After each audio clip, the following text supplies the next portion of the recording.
pravaha. And translation: O king, the rivers are the veins of the gigantic body. The trees are the hairs of his body. Yeah? And the omnipotent air is his breath. Yeah? The passing ages are his movements, and his activities are the reactions of the three modes of material nature. So please repeat. O king. O king. The rivers are the veins of the gigantic body. The rivers are the veins of the gigantic body. The trees are the hairs of his body. The trees are the hairs of his body. The omnipotent air is his breath.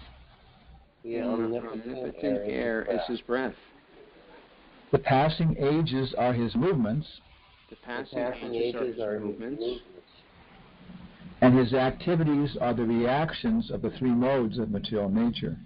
And his activities are the reactions of the three modes of material nature. Okay. So of course this is a whole section of the Bhagavatam. Again, the first canto gives us a whole preface. Who's speaking to who? What are his qualifications? Who's asking questions? What are his qualifications? What are the circumstances under which the dialogue is being taken place? What is the purpose of the whole dialogue?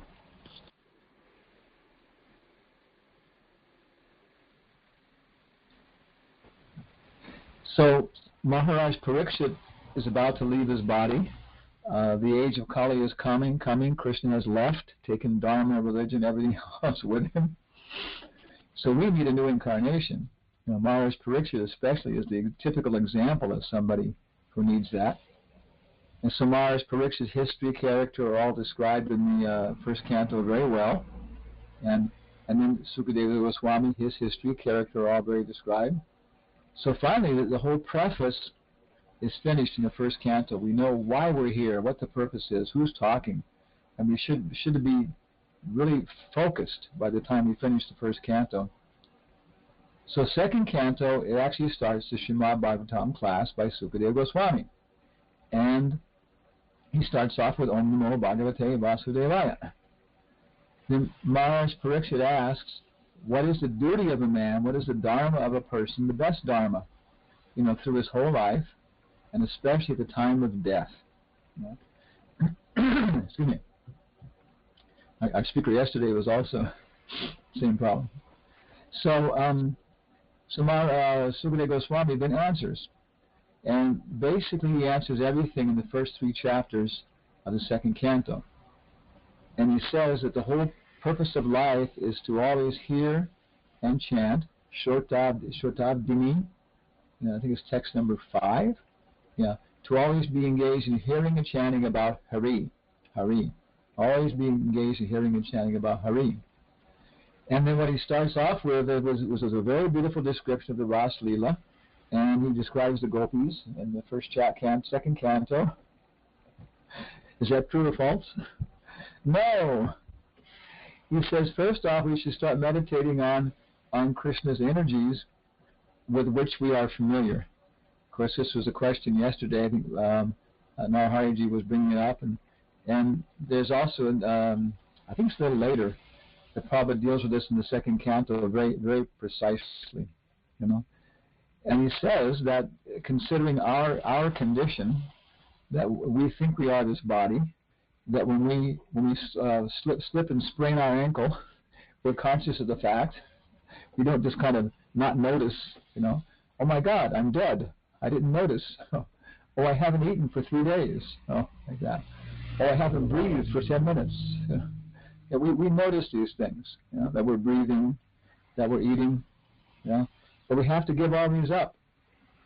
So therefore, for most of us, maybe somebody who's listening is not on this platform, when we come to Sukadeva Goswami's platform where we can see beautiful naked young women, or naked young men, depending what your particular problem is, running around, bathing and laughing, and not at all be, irritated by it, then we're ready to go for the 10th canto, so exclusively. But as long as we have some sex desire, gross or subtle, then we really have to hear these first two cantos over and over again and get them straight in our mind. And so there's a very beautiful description then of Krishna as he's manifest in the world we live in, the universe we live in, of automobiles, hot and cold, social relations. So we see that what he's describing therefore is to meditate upon the Virat Rup, to meditate upon the Paramatma, to meditate upon the Hiranyagarbha, to meditate how Krishna is present, in this world around us. And of course I need this too. And as we become intelligent, our intelligence means that you see things, what's going on behind the scene. Like with intelligence, you can see something, is it a rope or is it a snake? Of course, a little, 1-year-old child doesn't see much of anything. His intelligence can't inform him too much about anything, But later on we begin to understand and we begin to see with our intelligence. We see a house, we see a table, we see a chair, we see a snake, we see this, we see that. We see anger, we see humor, we see friendship. We understand.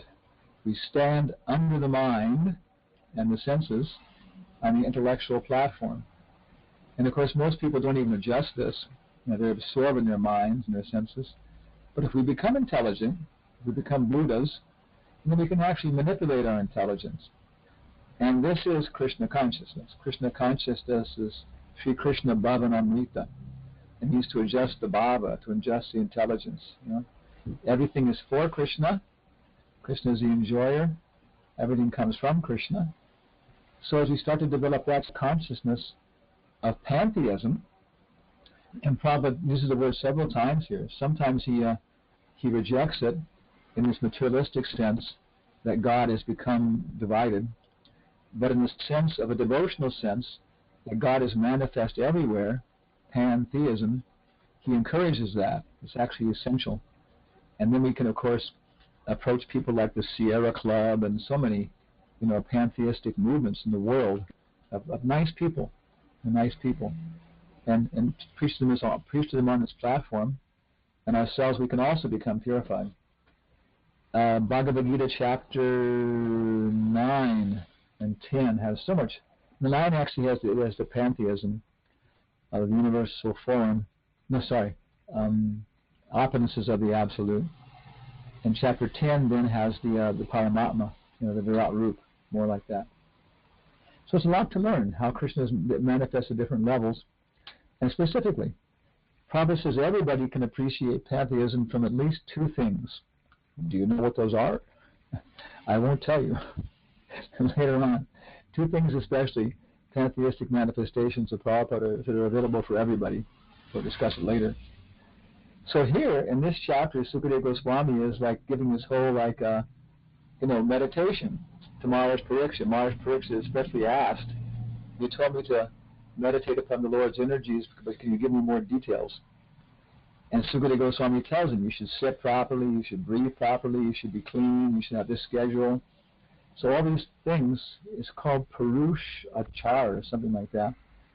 All these preliminary things are very helpful. As I go. Chetodarpana Marjanam, what's the next one? Like that. No, next verse. It's Nam Namakari. Yeah, we got it. Nam Namakari. Yeah, Nam Namakari Bahuda Nija Sarva Shaktis Tetrapita Niyamite Smarane Nakalaha. Nakalaha. It doesn't matter. Smarane. When you remember these things. You can meditate upon Krishna, Smaranam, anytime in his holy names. Gayatri, you got to do a certain time, But all these things, they help. So as much as possible, we should do them.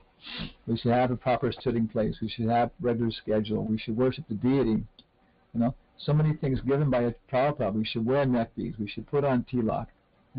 We should have, and you'll see later on when he's describing this Virat Rup.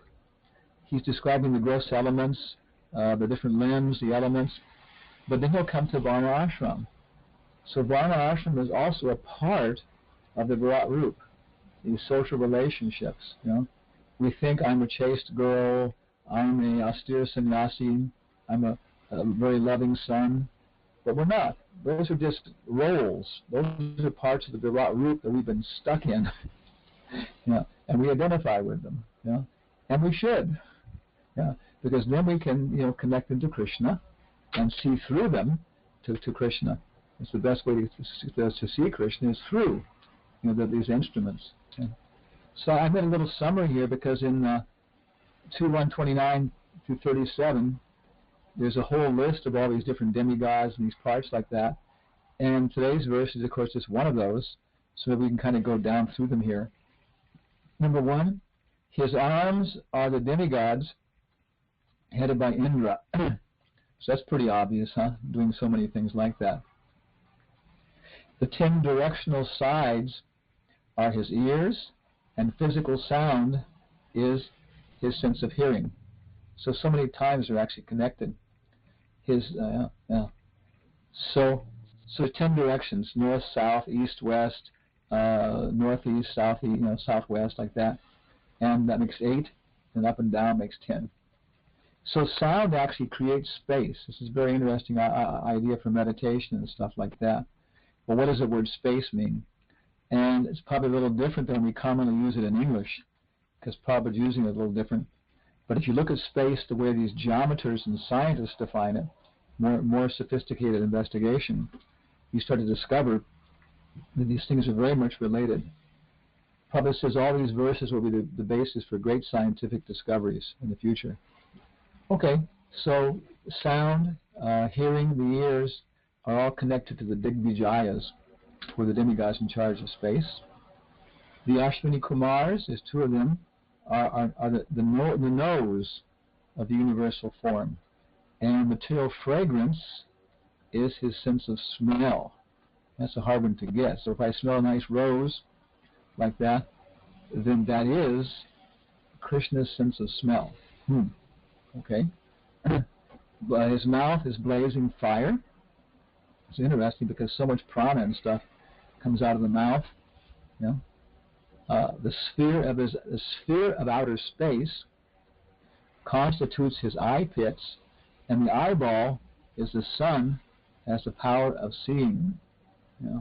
So these things, especially if you get out of these industrialized society, you get out in nature and start having association with all these elements, then it's very natural to appreciate the sun.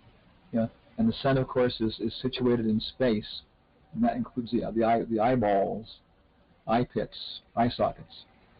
And it goes on with the eyelids. His eyelids are both day and night. I think someplace else it says that the blinking of his eyelids is actually the day and the night. So Krishna is moving pretty fast. We're something like that. We're moving pretty fast. We're moving so fast, like little cockroaches down here.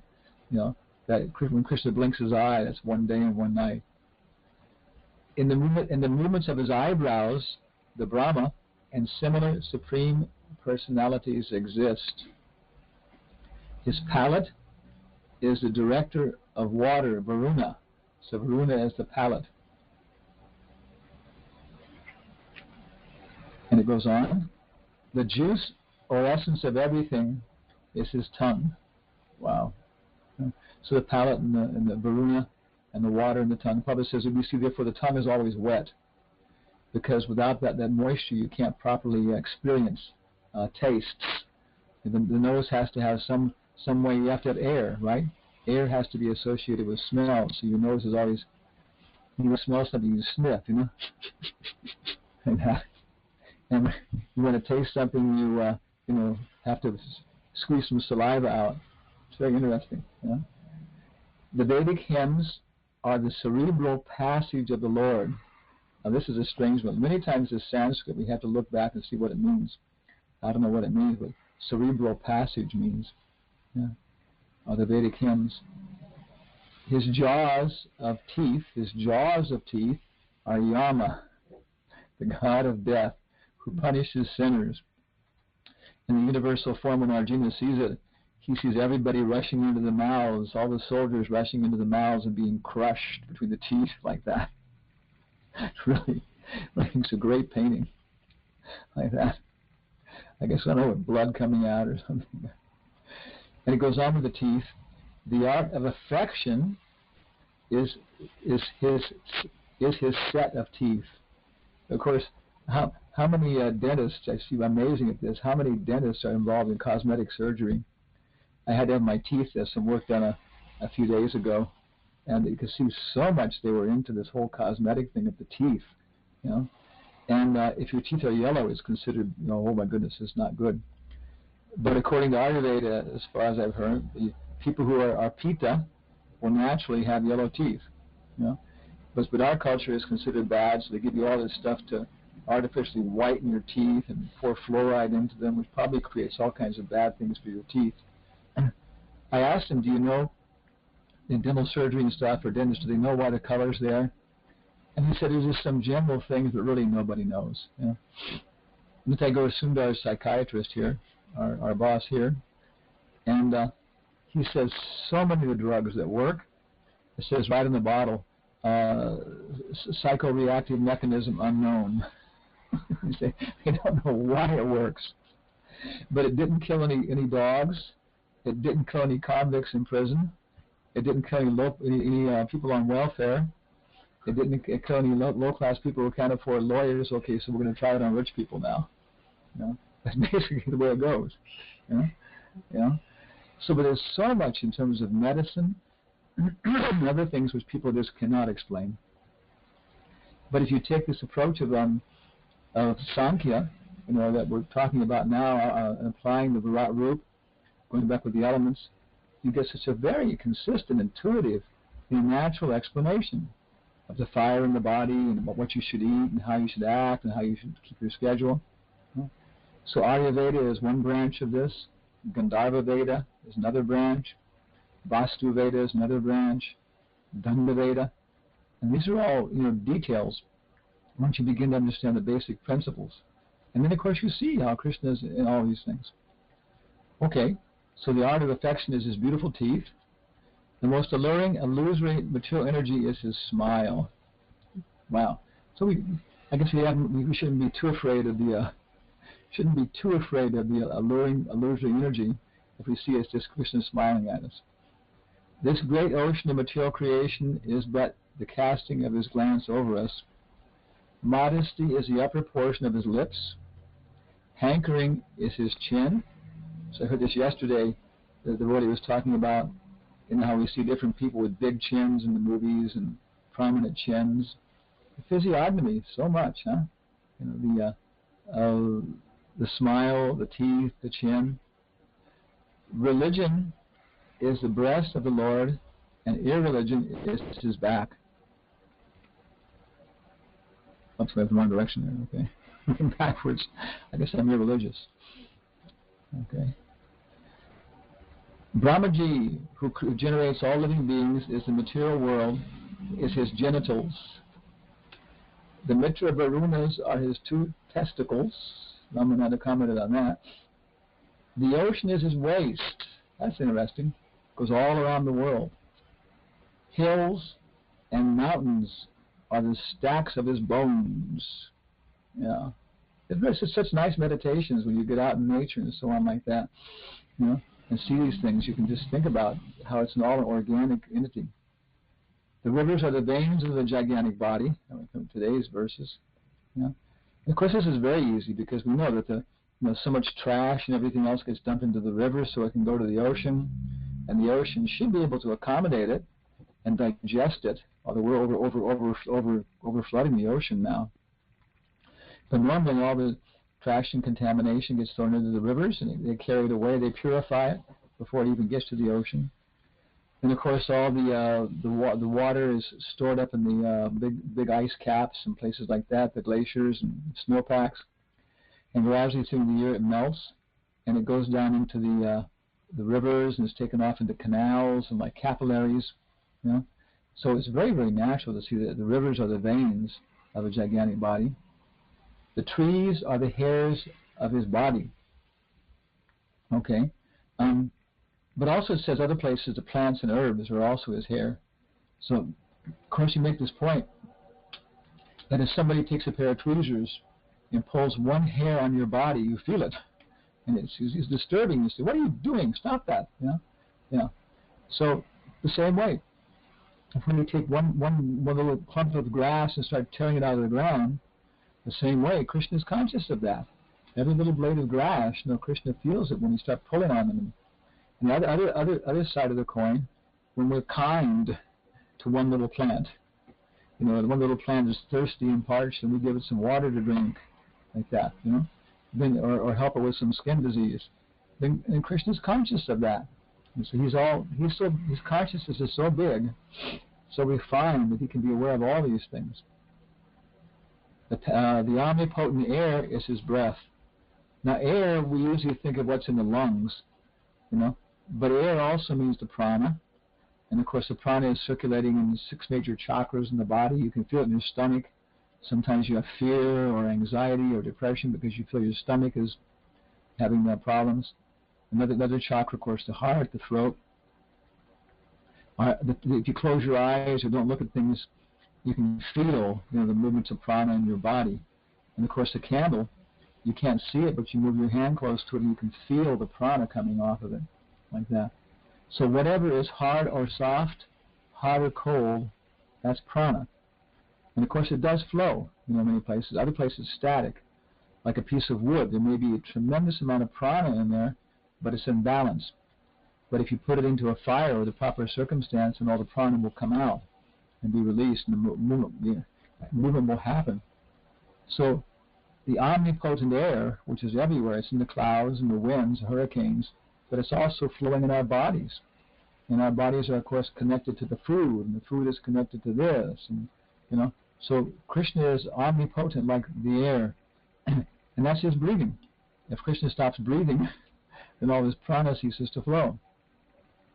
The passing ages are his movements, and his activities are the reactions of the 3 modes of material nature. The reactions, I guess the 3 modes of material nature react to our desires. The clouds which carry water are the hairs on his head. The terminations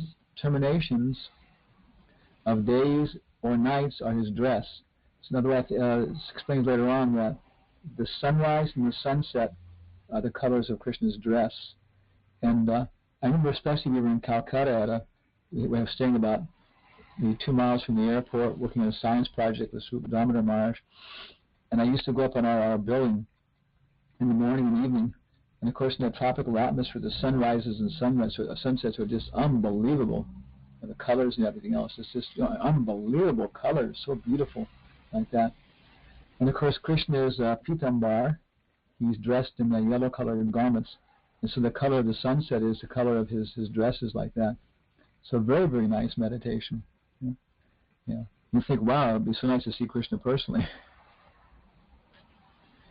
The supreme cause of material creation is his intelligence.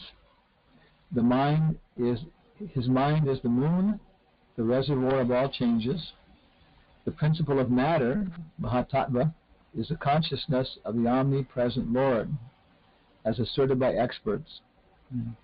And Rudradev is his ego. So we have all this egoism. Everybody's talking about being too egoistic, right? Too proud, all these things. But that's, for the Virat Rupa also has a false ego, and that's Lord Shiva. Rudradev, become angry when we're insulted like that. The horse, mule, camel, and elephants are his nails. Wild animals and all quadrupeds are situated in the belt zone of the Lord. Yeah, they're above the grass and the lower animals, but they're below the higher things like fairies or birds, even like that. Horse, mule, camel, elephant. And of course, we have no association with these things. No association. So how can we have any kind of healthy consciousness? Varieties of birds are indications of this masterful artistic sense. So whenever you see, of course, again, Kali Yuga birds are not very, very nice to look at. What's the most universal bird in the Kali Yuga? Another question here. Later on, like that, Yeah. But other birds you see with a nice atmosphere and stuff like that, and even some birds in our, probably Hawaii is different, but where we are in Tennessee and stuff, you get some birds are pretty, and it's just amazing, you know. All of this could have occurred by chance. Why on earth would birds be so artistic by chance? You know, this is ridiculous. You know, there's no evolutionary advantage. You know? Yeah. Manu, the father of mankind, is the emblem of his standard intelligence. Humanity is his residence. The celestial species of human beings, like Gandharvas, Vidyaras, Chandaras, and angels, all represent his musical rhythm. So sometimes we ask this question, 8,400,000 species of life, 400,000 human species. So the question is asked, does this include only what we call human species? But here at least, Prabhupada is translating celestial species of human beings. So he's including the Gandharvas, the Vidyaras, and Chamanas, and angels, which are Apsaras, are all musical rhythm. So therefore we find out that music is so celestial, you know. Prabhupada says the singing and dancing are always qualitatively spiritual. But when performed in material consciousness, the quantity is insufficient to satisfy the soul. Like that. You know? It's a very subtle thing, music. You see, it's such a big industry, and all of us probably, you know, you find like different songs that really touch you and move you, and you can just listen to them over and over again, absorb. You see how they actually cause internal movement in your body and stuff like that, causing water to come out and tears. So this is all the Gandharvas, Vidyaras, and it's not Goloka. It's not even Brahmaloka. You know? So be careful about thinking you're being very advanced because you're crying because of the kirtan, because you may be crying just because of celestial sense gratification. Yeah. The demoniac soldiers are representations of his wonderful prowess. The Virat Purusha's face, now here we have the Varna Ashram. His face is the Brahmanas, his arms are the Kshatriyas, his thighs are the Vaishyas, and the Shudras are under the protection of his feet. Yeah. All the worshipable demigods are also overtaken by him. So it's quite a meditation. And again, I suspect the Sanskrit goes a long way, you know, to improve the meditation, you know, and especially if you're familiar with the culture like that. So again, today's verse, O king, the rivers are his veins, the trees are the hairs in his body, the omnipotent and omnipresent air is his breathing, the passing ages are his movements, and activities are the reactions of the three, and his activities are the reactions of the three modes of material nature. The Prabhupada's purport then. Prabhupada says, the personality of God, what is he going to focus on? Because there's several items in the purport. So he's focusing on first, on time. The personality of Godhead is not a dead stone, nor is he inactive, as is poorly thought by some schools. He moves with the progress of time. I guess it's kind of like saying a king moves with his ministers. A king moves with his ministers, and Krishna moves with the progress of time. And therefore he knows all about the past and future, along with his present activities. There is nothing unknown to him. Here in our graphic we have a little cuckoo clock and Santa Claus with an American flag on his sleigh. And he's bringing a tulsi, looks like a tulsi leaf or something, you know. So, yeah, church. This is interesting. He's a saint, you know.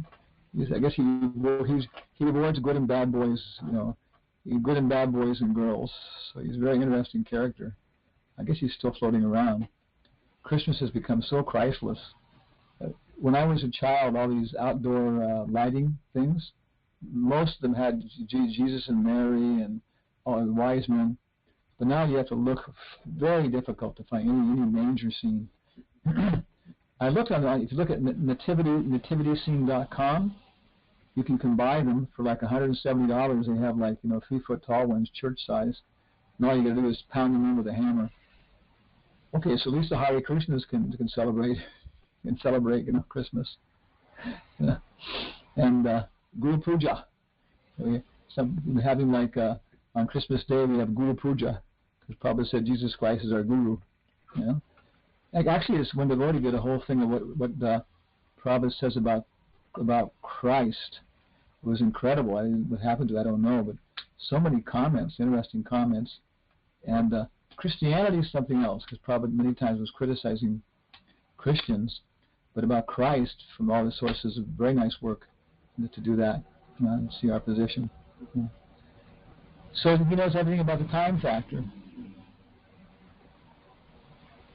The conditioned souls are driven by the reactions of the modes of material nature. You know? So if I light, a wick of a candle on fire, and that melts the wax, produces gas, the gas produces light. So these are all reactions. The mode of passion hits the mode of ignorance, causes this, causes that reaction, and then we become pushed around by all these reactions, and we also add to the reactions. And these are all activities of the Lord. Activities of the Lord. Yeah. So everything, if we're becoming lusty, if we're becoming greedy, you want to eat something, you want to see some exciting movie about some adventure, or some romance, If we're being pushed by karma, okay, it's Krishna, And so the thing is, then, not to reject it so much, but to understand just how to use it like that properly.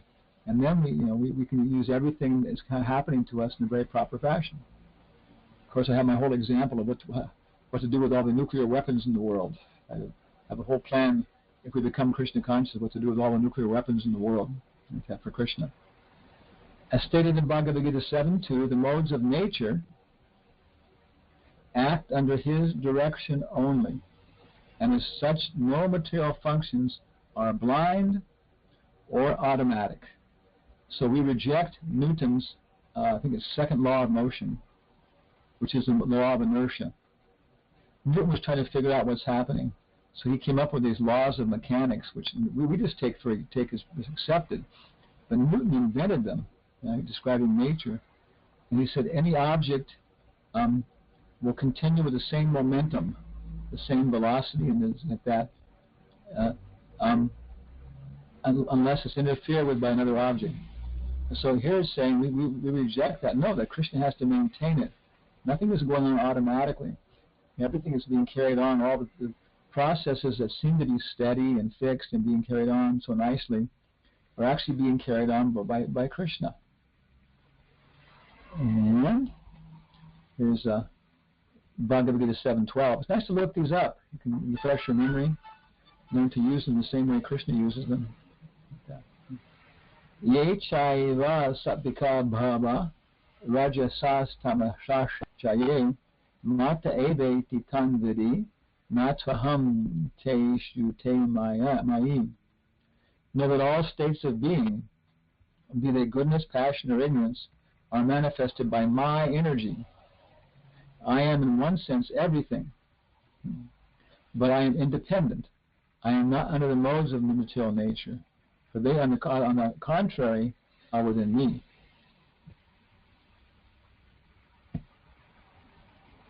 The power behind the activities is the supervision of the Lord, and thus the Lord is never inactive, as is wrongly conceived. The Vedas say that the Supreme Lord has nothing to do personally, as is always the case with superiors, but everything is done by his direction. As it is said, not a blade of grass moves without his sanction. In the Brahma Samhita 548, it is said that all the universes and the heads of them, the Brahmas, exist only for the duration of his breathing period. The same is confirmed herein. The air on which the universes and the planets within the universes exist is nothing but a bit of the breath of the unchallengeable Virat Purush.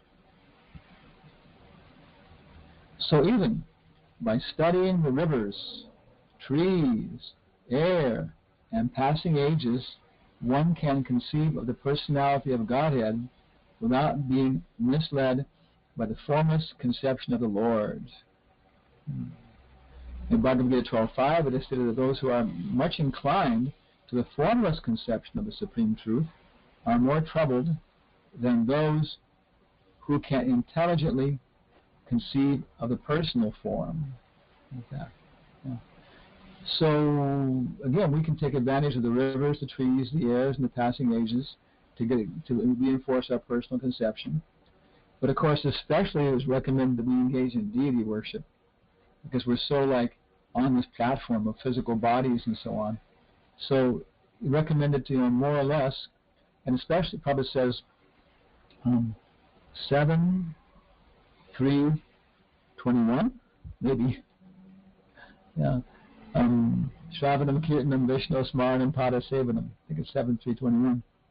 When it comes to the Archanam, Prabhupada, I think quoting Bhaktisiddhanta's commentary, he says, for a grihasta with any kind of material means, opulence, who doesn't engage in worshiping the deity, he is 100% guaranteed to fall down, like that. Because the bodily concept of life is so powerful in grihasta or ashram. My husband, my wife, my children, my house, my friends, my community, my enemies, my animals, my machines, my food, my clothes, my ideas. And so therefore, when we have the deity, we can offer our clothes to Krishna. You buy new clothes, you bring and put them in front of the deity, and you say, I'm your servant. Your servant has bought these work clothes. And when you do that, you may actually look at them and think, actually, your servant doesn't need such opulent clothes. Please forgive me. I'll go back and trade them in for something more practical. And that's simple. Just the thought that I'm your servant. You're here. I can see you. You need a bath. You need some peace and quiet. Take a little rest. You like entertainment. You like to hear music. You like to hear stories. And so the bodily concept can be very easily focused on the deity in our routine work. But then people can't do that. The impersonalists, they think all these things are just iconography for the less intelligent. Who is seeking for the absolute truth in the modern world? Who are the most prominent philosophers in the modern world like that? Who gets all the money?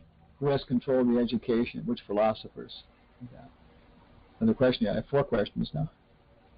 We'll go ahead here. Yeah.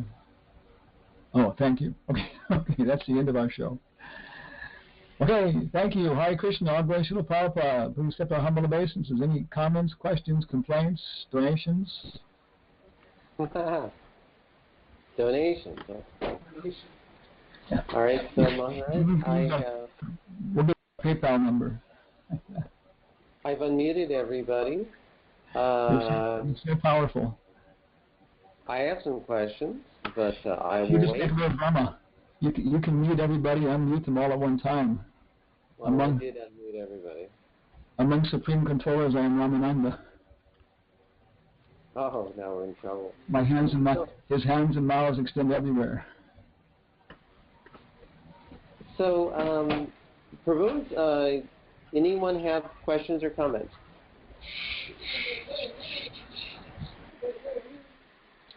If no one's going to jump in right away, I have some questions. I have a series of them. Why don't I just go ahead and ask all 3? Okay.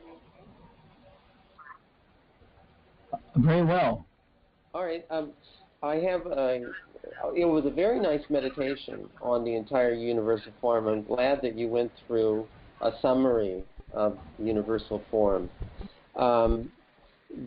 The Ashvin Kumaras, they're pictured as having horses' heads.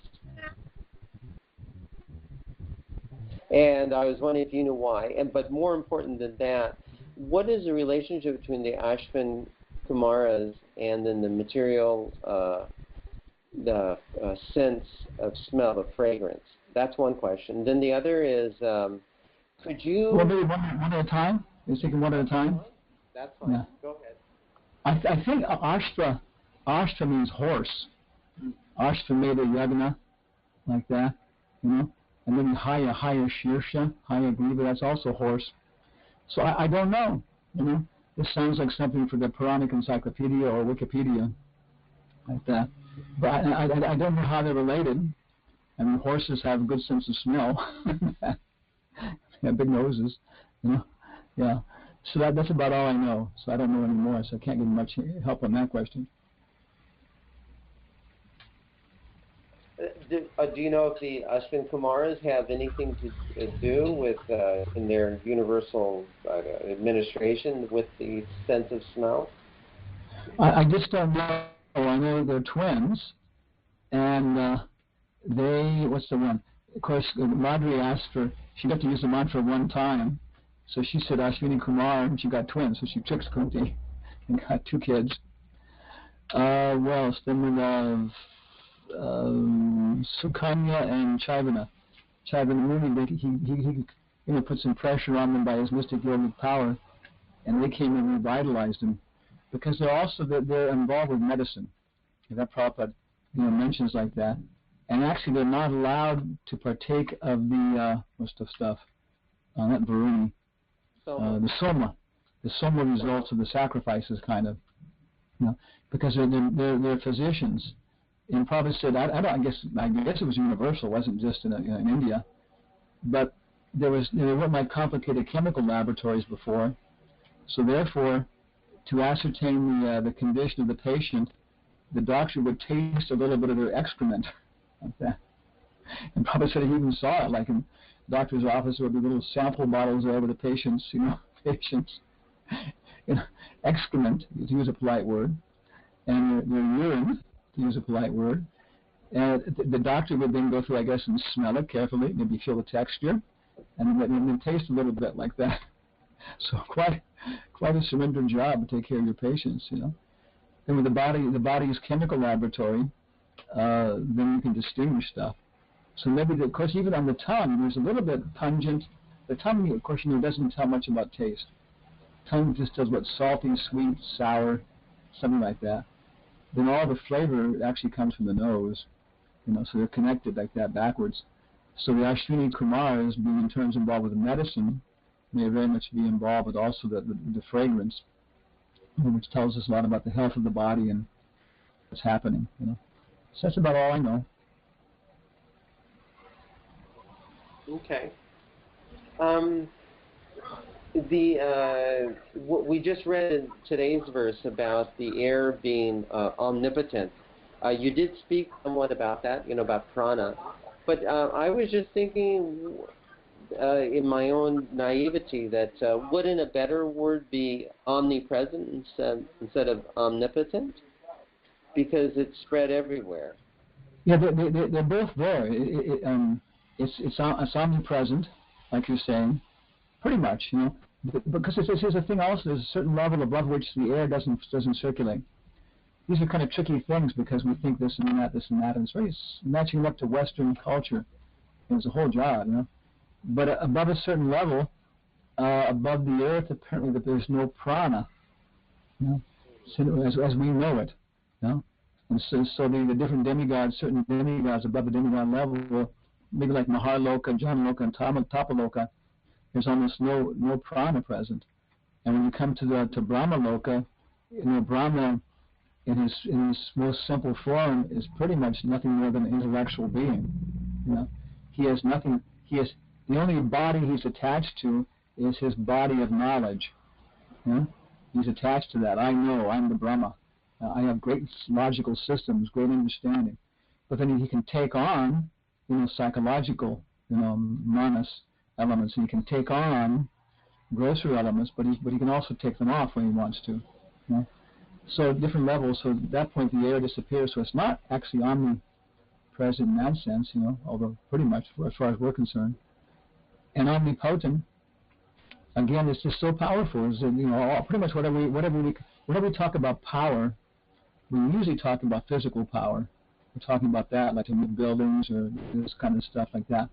Even electrical power, if it's like an electric arc or something which is burning something, it's actually that we're concerned with how it's changing the tactile nature of things, burning up metal or that kind of stuff. So in that sense, I guess also too, it's actually it's the real source behind all power, as we're concerned. Very good. Last question I have. What about the mind in connection with the moon? What does that mean, the reservoir of all changes? I know that's a verse coming up, but I just thought you might have some insight. I haven't got too much, again. boy, how's it go? The Aniruddha, Prajumni Shankar, Aniruddha is the predominating deity of the mind, of Manas, you know, and the sun is an incarnation of Aniruddha. So therefore, without sufficient sunlight, it's impossible to keep good mental health. You know? Yeah.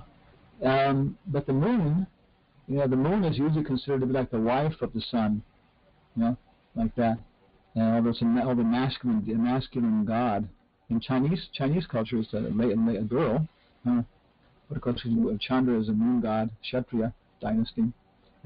So, and of course, also, Western astrology is based upon solar calculation, and Indian astrology is based more upon lunar. And one has to do more with activity, and the other has to do more with perspective, as I understand. And then the moon, of course, I don't know, but from seeing other things, for example, like how the moon is influenced. If the moon is on the same side of the earth as the sun, all the water on the earth gets pulled to that side. And so low tide or high tide. I remember in San Francisco, there's the Highway 80 goes right along the edge of the bay. And so many times we're going here and there. So we would see it on some low tide days when the sun and the moon were on the opposite side of the earth. It was amazing how much the water would go back out. It's like maybe like half a mile, of land was exposed that wasn't normally exposed. And the opposite side. So of course our body is 70% water. So if the sun and the moon are above us, that means we're going to feel light. The sun and moon are below us, that means we're going to feel extra heavy. And so these have influences on the neurophysiological system, on the nadis, on the prana, and behind that the mind, thinking, feeling, and willing. So probably other subtle influences too that we're being alerted now. That the mind's position in terms of Rahu, the mind's position in terms of Venus, and how these things are connected, is going to cause different actions and reactions in our lives. Like for example, Venus and the Moon together mean that your mind is just very romantically inclined and very artistic and passionate, in terms of these things. So that's about again all I would know, and that's for me. It's more I don't know the details. It's more so it's like an alert. Just to look for these things in the future and understand the influence of the mind. Very interesting. Thank you, Maharaj. That was far out. Hare Krishna. It's so nice, to meditate on these things in relationship to Krishna, because it's Krishna's energy is part of his universal form. Otherwise, it would just be mundane. But when you think about how wonderful these things are in relationship to Krishna, it's enlivening. Then you think, wow, Krishna must be really incredible. Yeah, this is material energy. How wonderful is he? I know, but all this stuff comes from a person. And he's not like a reflection or something, but everything is coming from him, And so how can we possibly even perceive him?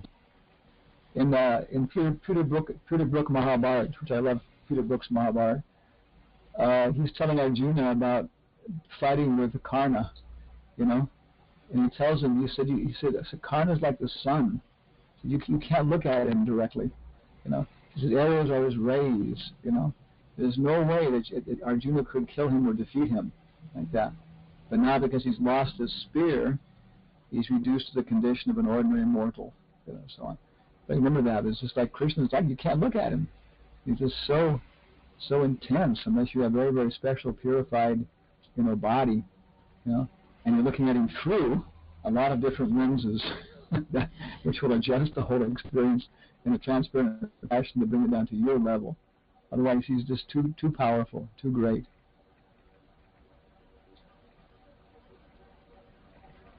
Would you like to be in a cage with a hungry lion? Among animals, I am the lion. Just do that. Just start looking at. For example, we could all go look at on YouTube now. There's Kick-In Lion, and there's a lot of very interesting, National Geographic other videos. I saw a picture of a lion coming out of the jungle one time. He was standing up on his back legs like a human being. And it was, it was kind of roaring, and it was just terrifying. Just the picture, you know. And you could tell he was a human being.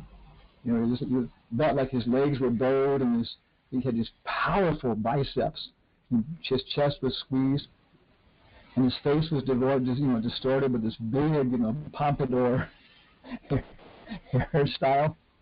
But he looked just so much like a man, but like a madman with extreme power. And it was just such a, personally, what's the word, like, exciting, terrifying experience. God, you meet this experience, this is it. I'm finished.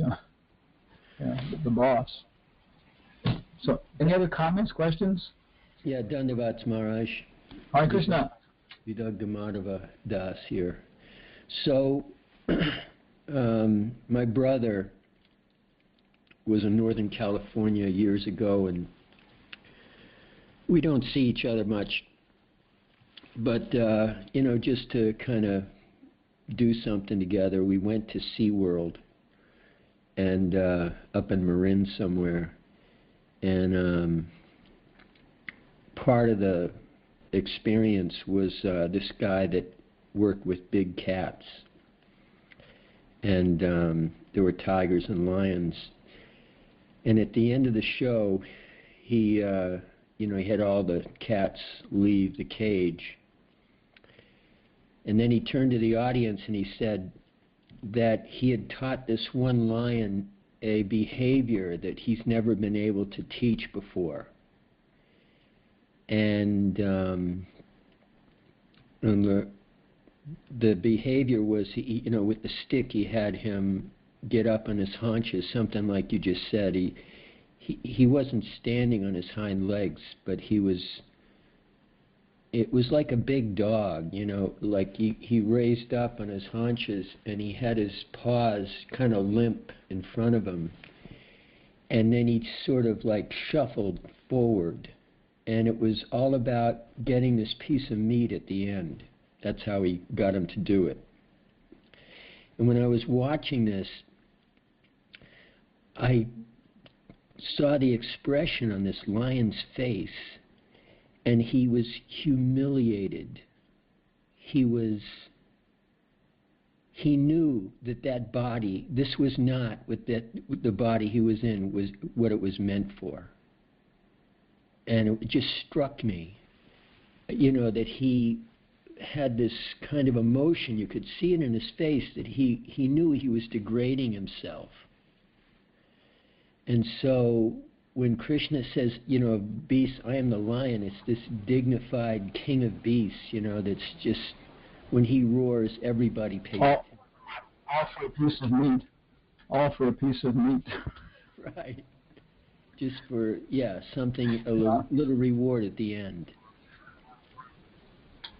At some point, maybe we just have enough. The animal tamer may have a very short life. Yeah. Enough's enough. Yeah. Wow. So much realization. I went down next to the ocean in San Francisco and parked the car one time and was looking at the ocean, chanting, and I got so many realizations about how the glories of the ocean, that kind of stuff. My body is the water, I am the ocean. So these like pantheistic things are so, and also for preaching. Some yogi guy says, "I am God, you are a God, we are all a God."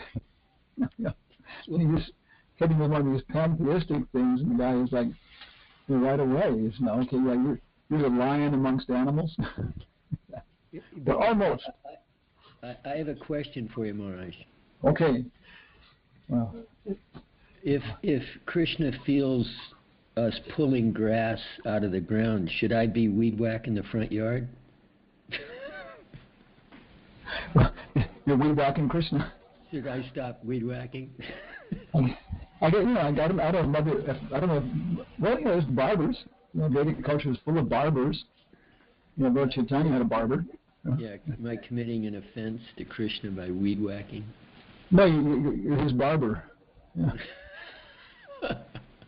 so you gotta cut it so it looks good. Yeah. Right. Yeah. Okay. Good. There was one devotee.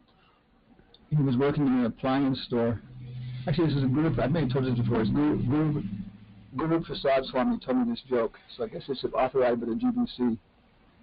Bubba and Weezer in Mississippi, they were going to go to the university. And so Bubba went in first and talked to the professor, the counselor, and said, well, what are you going to learn here? He said, well, you're going to learn English literature, history, and logic. So Bubba said, well, I know what history and English are about, but what's logic? And the professor said, well, Mr. Bubba, it's very, very interesting. He said, do you have a weed whipper? And he said, well, yeah. And he said, well, therefore, I can tell you have a yard. And because you have a yard, I can tell you got a house. And because you got a house, I can tell you got a family. And because you got a family, I can tell you're heterosexual. Okay. So Bubba was very impressed. He went out and Weezer said, well, what are we going to learn here? And Bubba said, we're going to learn history, English, and logic. And Weezer asked the same question, what is logic? And Bubba said, well, it's very interesting. You got a weed whipper? And Weezer said, no. And Bubba said, therefore, I can tell you're queer.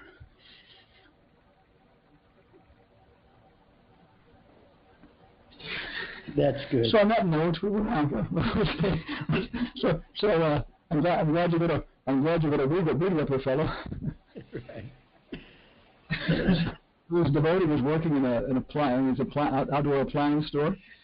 He said he sold 7 weed whippers using that joke, and he gave me a nice donation afterwards. Okay. You probably get fired from a job if you posted that on Twitter. That's something. But he sold 7 weed whippers. Of course, that's Boise, Idaho. So, well, I guess we'll leave here, on a positive note of universal form and understanding nature through logic. And thank you all very much for your association. This is really nice classes for us as meditation. Hare Krishna. Hare Krishna. Well, thank you, Maharaj. Thank you, Maharaj. Haribol. All glory to Srila Prabhupada. Haribol. Bye. Hare Krishna.